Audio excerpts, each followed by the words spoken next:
We'll kick off by looking at some definitions. So we define a diverticulum as an abnormal protrusion of a pouch from the wall of a hollow organ. Diverticular disease refers to the presence of these pouch-like protrusions in the walls of the colon, whereas diverticulitis refers to the state in which there is active inflammation which is associated with the presence of diverticular disease. So as we can see in this picture, there are multiple diverticula present, but also evidence of inflammation, thus making this diverticulitis. An important point to remember, in case you were ever quizzed by a pedantic professor, is that diverticula that are found in diverticular disease are not actually true diverticula. To understand this, we first need to remind ourselves of the layers of the bowel wall. Looking at this simplified cut of the bowel, we can see that the mucosa is the innermost layer, followed by the submucosa. Then continuing outward, we have the muscularis layer, and lastly, we have the serosa. In a true diverticulum, for example, as is the case in Meckel's diverticulum, the outpouching actually consists of all of the layers of the bowel wall, as you can see demonstrated. Whereas, in a diverticulum found in diverticular disease, they usually only involve protrusion of the mucosa and inner bowel wall layers via weaknesses in the muscular layer. And therefore, as the protrusion only involves the innermost layers, we can't refer to this as a true diverticulum. But does this actually make any difference clinically?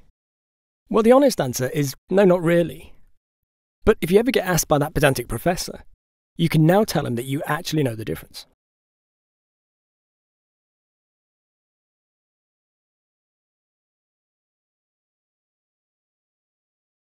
Diverticular disease most commonly affects the distal colon, with 50% of cases affecting the sigmoid colon,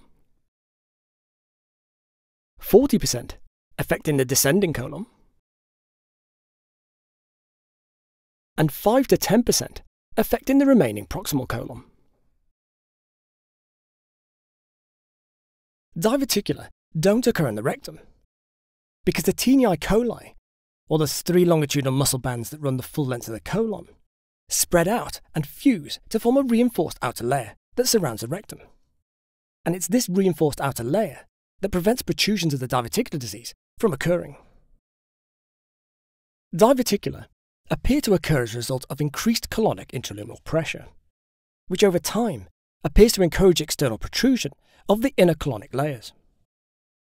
If we have a look at this image taken from a colonoscopy, we can see nicely demonstrated a diverticulum viewed from inside the lumen of the colon.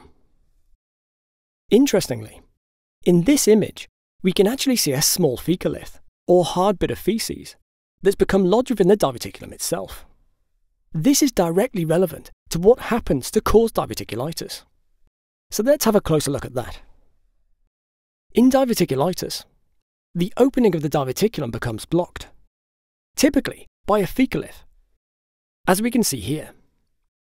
Subsequently, this obstruction of the diverticulum lumen leads to replication of bacteria and increased mucus secretions within the diverticulum itself. As a result, this causes increasing intraluminal pressure within the diverticulum. This rising pressure results in venous congestion, which in turn leads to the development of ischemia of the wall of the diverticulum, and subsequently perforation. Now, if this perforation is small, then it usually will lead to some inflammation of the colonic wall surrounding it. But typically, the perforation will become sealed, usually by pericolic fat or the omentum. However, in cases where the perforation is large, this usually results in the development of pericolic or pelvic abscesses, or in the most severe cases, can lead to peritonitis and death.